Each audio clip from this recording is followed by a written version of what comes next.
Hi, good morning, Wanda. Last class we will discuss about Asca helminthes. Today we will discuss about a very important phylum that is called as a Annelida. Ani means little, lida means rings, little ring-like worms. It means the organism is divided into small ring-like structure. That is the meaning of the Annelidas. These are the segments. Segments means, suppose if you observe, the finger is divided into segments. The process formation of the segments, that process is called as a metamerism. Now, if you go for the Annelidas, the habitat, the best example of Annelida is Peritima postuma. Peritima postuma is commonly called as a earthworm. I will give some of the example. You have to say what are the habitats. Suppose earthworm, leech, sandworm. They are the best example regarding to the Annelidas. Where the earthworm is living, it is in a moist habitat. That's why the habitat of Annelidas is in a moist habitat, and it is in a free living nature, except leech. Leech is in a ectoparasite nature. మీకు బాగా తెలుసు జలగ. That is an ectoparasite nature. It can suck the blood. And then the locomotion. See, worms, they can move like a hydrostatical movement.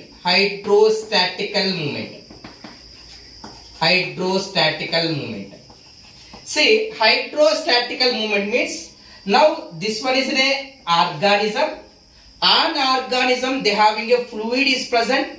The fluid is pushed back and organism is moved forward. This type of movement is called as a hydrostatical movement.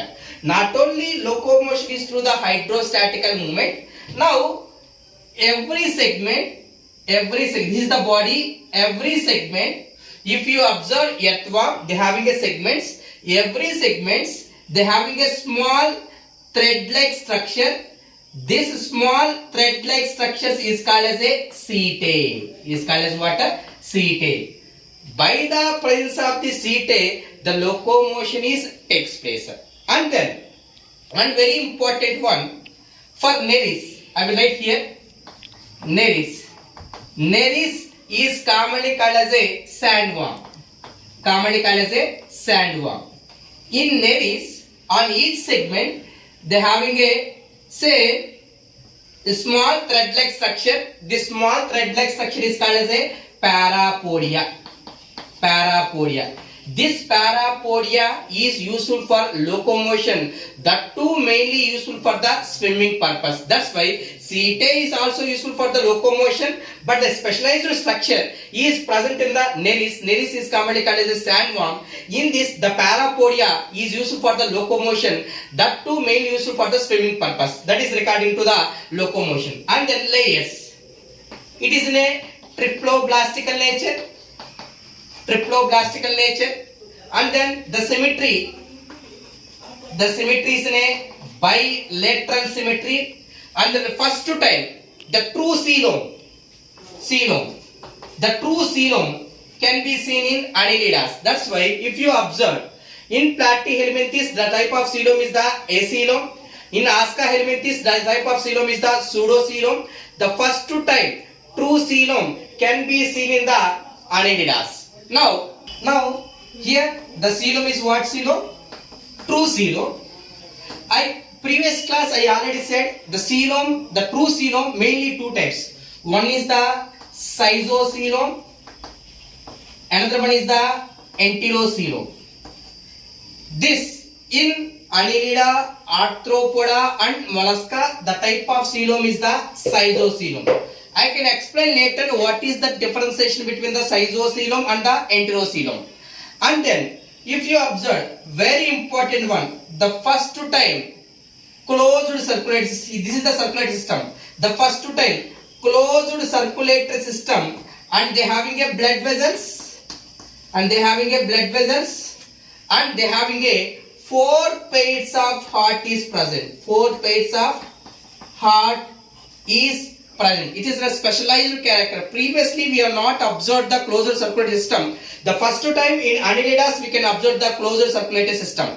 And then the nervous system, it is in a gangliated. It is in a gangliated. I already said the group of nerve cells can be concentrated at one point, that it will be called as a ganglia. Next, here excretory system.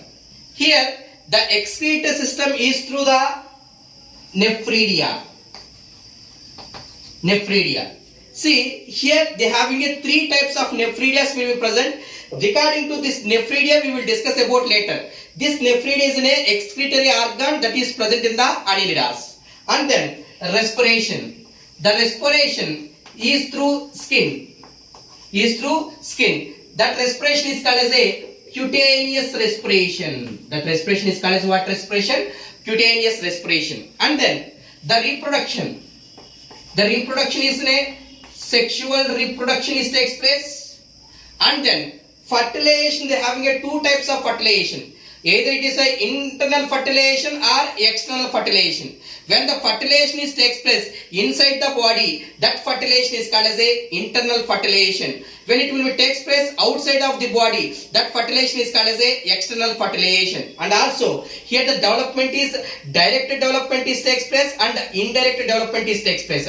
Suppose very important one, if you observe Nereis, that is called as a sandworm. Here the development is an indirect development. I already said indirect development means compulsory they having a larva is present. That's why these are the general characters they can be observed in the annelidas, and they having a three classes based upon presence of setae. How many number of setae is present? They having a three classes. One is the polychaeta, second one is the oligochaeta, third one is the hydrodinia. See, poly means what? Many. Chaeta means setae. Many setae is present. Oligo means few. Chaeta means setae. Few setae is present. Hydrodinia indicates the best example regarding to this one is the leech. And very important one, here they having a blood vessels is present. In the blood vessels, the blood will be flows. And the first time the respirator pigment that is called as a hemoglobin is appeared in the annelidas. This is the general characters regarding to the annelidas. The remaining, that is the polychaetus, oligochaetus and hydrodinia, we will discuss about later. Thank you.